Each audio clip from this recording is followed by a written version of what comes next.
Hello everyone. सो कैसे हो आप सब? आई होप आप सब बहुत अच्छे होंगे एंड आपका प्रिपरेशन जो है वो बहुत अच्छा चल रहा होगा। तो ये वीडियो मैं बना रहा हूँ अपने सीएस एग्जीक्यूटिव वाले स्टूडेंट्स के जो कि ओल्ड सिलेबस में अपना पेपर लिखने जा रहे हैं। आप लोग मुझसे बार बार पूछते सर हम लोग कॉर्पोरेट एंड मैनेजमेंट अकाउंटिंग यानी कि सीएमए को हम लोग कैसे प्रिपेयर करें, आप हमें प्लीज़ बता दो, है ना। तो सबको बनना अच्छा, मैं सोचा एक वीडियो बनाता हूँ, आप आराम से इसमें देख सकते हो। एंड मैं आपको कुछ स्ट्रेटेजी जो शेयर करने जा रहा हूँ ना, आपको पूरा फॉलो करना है, वो आप आराम से अच्छा मार्क्स आप स्कोर कर सकते हो। ठीक है, आपको पूरा अंत तक वीडियो पूरा देखना है ना। आ जाए। तो देखो ये हमारा पेपर है। सीएस एग्जीक्यूटिव का हमारा corporate and management accounting paper है, जहां पर कॉर्पोरेट अकाउंटिंग 60 मार्क का पूछा जाता है, कॉर्पोरेट मैनेजमेंट अकाउंटिंग हमारा 40 मार्क का। ये पीडीएफ आपको अगर चाहिए तो ये मेरे टेलीग्राम चैनल पर शेयर किया हुआ है, आप डिस्क्रिप्शन में लिंक है, वहां से आप टेलीग्राम ग्रुप ज्वाइन कर लो, आपको मिल जाएगा ये। ठीक है, तो देखो ध्यान से। Corporate accounting and management accounting में दोनों में ही ना कुछ इंपॉर्टेंट चैप्टर्स हैं जहाँ से अच्छा खासा मार्क्स हमारा आता है। बट ना कुछ बच्चे हैं उन सब चैप्टर्स को इग्नोर करते हैं, और उसमें से एक चैप्टर ऐसा है हमारा ना एएस इंडियस अथॉरिटीज़ का, जहाँ से आप 11 से 12 13 मार्क आप वहाँ से स्कोर तो कर सकते हो आराम से आप। लेकिन पता है आप क्या करते हो, उस चैप्टर को एकदम या सौतेला बनाया तो छोड़ देते हो आप। तो मैं इसलिए बताने वाला हूँ आपको कि अभी भी टाइम है, अभी दिसंबर में हमारा एग्जाम है अभी, ठीक है, अच्छा खासा टाइम है अभी आपके पास, आपको अच्छे से पूरा प्रिपरेशन आपको करना है, ठीक है ना। एंड कुछ बच्चे पूछ रहे सर रिवीजन लेक्चर से मैथ है ना क्या होगा, तो मैं बहुत जल्द उसके लिए भी अनाउंसमेंट करने वाला हूँ। फिलहाल आपको मैं स्ट्रेटेजी जो शेयर कर रहा हूँ वो आप देखो एंड उसको पूरा फॉलो करो। ठीक है, तो पहले बता दूं देखो कुछ चैप्टर से इंपॉर्टेंट हमारा क्या क्या, देखो ध्यान से। तो हमारा issue forfeiture and re issue of shares, इस चैप्टर से 6 से लेकर 8 मार्क आप एक्सपेक्ट कर सकते हो, और ये सब मार्क्स सब एक्सपेक्टेड है ना। ऐसा नहीं कि पेपर लिखा ना सर आप तो 6 से 8 बोलते 5 मार्क कैसे पाया, ऐसे नहीं करना भाई। ये एक्सपेक्टेड मेरा मार्क्स है जो कि मैंने पास्ट आपके पेपर्स को देखकर मैंने यहाँ पे एक्सपेक्टेशन यहाँ पे किया है ना। फिर इशू रिडम्पशन ऑफ हमारा डिवेंचर, जहाँ से भी आप 6 से 10 मार्क का तो आप एक्सपेक्टेशन रख सकते हो, 7 8 का यहाँ से आ सकता है। ठीक है, इसके अलावा जो बड़ा चैप्टर है ना, यहाँ पर आपको दो चैप्टर दिए, देखो यहाँ पे क्या, एएस इंडेक्स अथॉरिटीज, जहाँ से 11 से 15 मार्क तक का आप एक्सपेक्ट कर सकते हो। एंड इस चैप्टर को हल्के में दम मत लेना। थ्योरी चैप्टर है, कुछ एक सम्स है कहीं कहीं पे हमारा एएस में, ठीक है ना। बट क्या करते हैं बच्चे पता है, एएस इंडेक्स चैप्टर पर छोड़ते हैं, हाँ देख ले बाकी देख लेंगे हम लोग, तो ऐसे नहीं करना, है ना। तो इस तरह से करोगे तो फिर दिक्कत तो होगा ना। तो आपको ये नहीं करना, आपको ये पेपर पूरा, आपको ये चैप्टर पूरा अच्छी तरह से आपको प्रैक्टिस करना है। ठीक है, cash flow end fund flow statement से भी 4 से 6 मार्क का आप एक्सपेक्ट कर सकते हो, एंड कंसोलिडेशन से 3 से 5 मार्क का। देखो बाकी चैप्टर्स जो और भी है ना, आपको छोटा छोटा चैप्टर है, बट वहां से मार्क्स आपको मिल रहा है। जैसे आप देखो बोनस एंड राइट इशू भी 1 से 2 मार्क आता है, लेकिन छोटे चैप्टर आपको 20 25 मिनट में रिवाइज कर लोगे आप, है ना। अंडर राइटिंग है, बाईबैक ऑफ शेयर्स है, ये सब चैप्टर हमारा छोटा है। एंड आपको तो एक चीज अच्छा है ना, आपने कंपनी लॉ में ये सब कुछ आपने पढ़ रखा है। अगर देखो तो मैक्सिमम चैप्टर्स का थ्योरी आपने कंपनी लॉ में पढ़ रखा है, और आपके एग्जाम में सिर्फ सम नहीं आता, आपको पता अच्छी तरह से। नियर अबाउट 60% तो इन लोगों ने थ्योरी ही पूछ रखा है ना। तो 60% जो थ्योरी पूछेगा आपको इग्नोर नहीं करना। आप क्या करते हो पता हो, आप करते हो बस सम्स खाली कर लेते हो आप। आपको लगता है हम अच्छा स्कोर क्यों नहीं कर पा रहे हैं, तो आपको थ्योरी पे भी ध्यान आपको देना है, एंड वहां से क्वेश्चन पूछे जाते हैं, ठीक है ना। और अगर आप मैनेजमेंट अकाउंटिंग देखो ना, तो वहाँ पे भी कुछ चैप्टर्स है जहाँ पे 2 3 चैप्टर जहाँ से अच्छा खासा मार्क्स स्कोर होता है। एक तो डिसीजन मेकिंग, जहाँ पर हम लोग पढ़े थे याद है, मार्जिनल कॉस्टिंग वगैरह। फिर बजट एंड रेशियो, ये 3 चैप्टर बहुत ज़्यादा इंपॉर्टेंट है, ठीक है ना।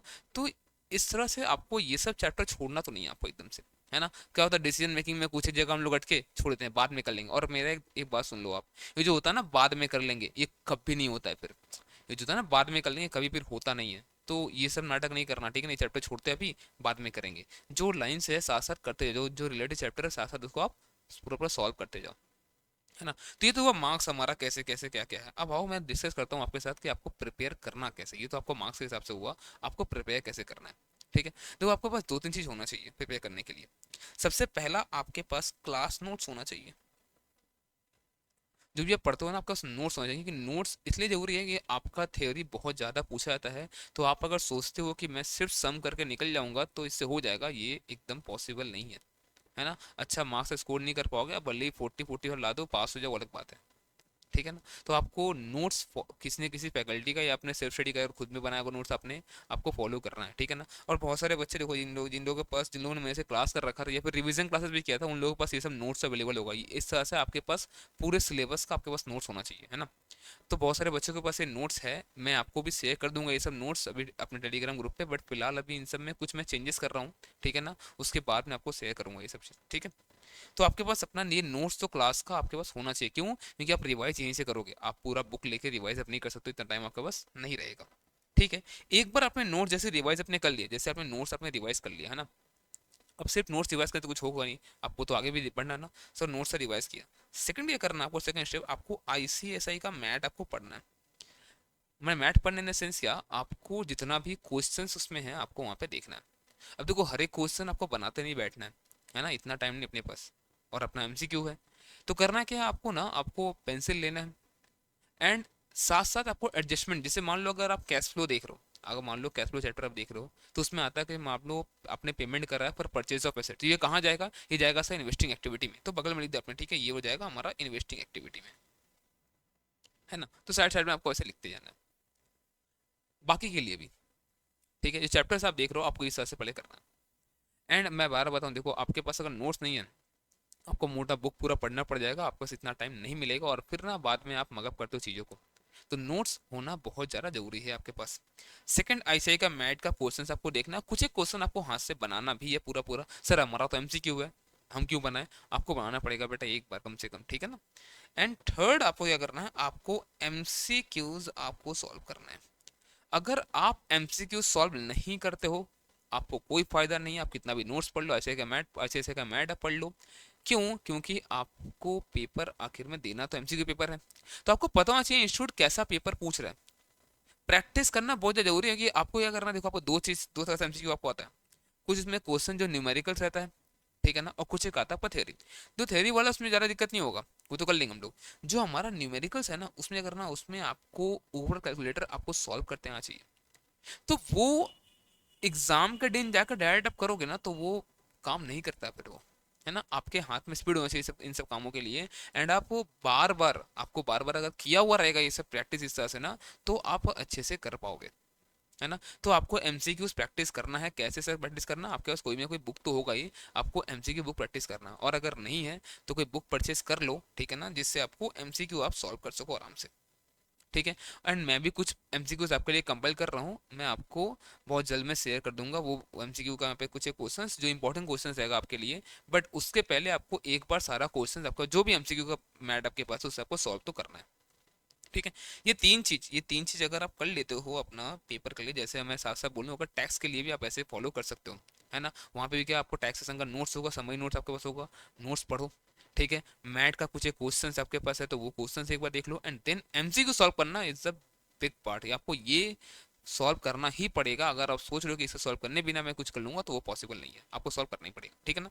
एंड इन सब के बाद अगर पॉसिबल हो, आप कुछ एक मॉक टेस्ट दो, आप कुछ एक मॉक टेस्ट दो, टेस्ट सीरीज ले लो, ये बहुत ज़्यादा जरूरी है। फिर आपको क्या होगा ना, इससे हेल्प होगा, आप समझ पाओगे कि अपना इवेल्युएशन आप कहाँ तक पहुँचे हो, है ना। जैसे हमें क्या लगता है, हमें बहुत बार लगता है ना कि सर हमने पूरा प्रिपेयर करा, हमने एग्जाम भी दिया, लिख के यार सर हमारा हमको मार्क्स नहीं मिल रहा, हो सकता है हमारा लिखने का तरीका कोई कुछ हमारा गलत हो रहा है। जो पेपर नॉर्मली, मैं एमसीक्यू की बात नहीं कर रहा हूँ, जो पेपर आपका लिखना है पूरा उन सब का मैं बात कर रहा हूँ। तो अगर उसमें ऐसा हो रहा, आप टेस्ट सीरीज दो, आप लिखो, आपको पता चलेगा, ठीक है ना। एंड रिवीजन मैराथन इन सब के लिए मैं बहुत जल्द अनाउंसमेंट करने वाला हूँ। फिलहाल बताया था मैं आपको ना कि अभी मैं फिलहाल मैं सी इंटर वाले बच्चों के लिए थोड़ा सा कुछ एक काम कर रहा हूँ, कि उनका जो एग्ज़ाम है वो नवंबर के फर्स्ट वीक में ही है, तो मैं उन सब वीडियोस तो मैं रिकॉर्ड भी कर रहा हूँ, उसके बाद तुरंत मैं आप पे काम में लग जाऊँगा, और आपके वीडियोज़ में बनाना बहुत जल्दी स्टार्ट कर दूंगा, है ना। मिलते हैं तब तक नेक्स्ट वीडियो में हम लोग। एंड अभी को पता ही है, आपको चैनल अभी बहुत ही नया है, अभी 1 महीना भी नहीं हुआ है अभी स्टार्ट करे मेरे को, तो ये वीडियो अपने फ्रेंड्स में फैलाओ, उनको भी थोड़ा हेल्प होगा, ठीक है ना। एंड आपको पूरा फॉलो करना है, ये नहीं कि देख लिया बस ये हो गया, ऐसे नहीं करना है ना। चैनल सब्सक्राइब कर दो, एंड अपने फ्रेंड्स में वीडियो को शेयर कर दो। Tata bye bye, take care.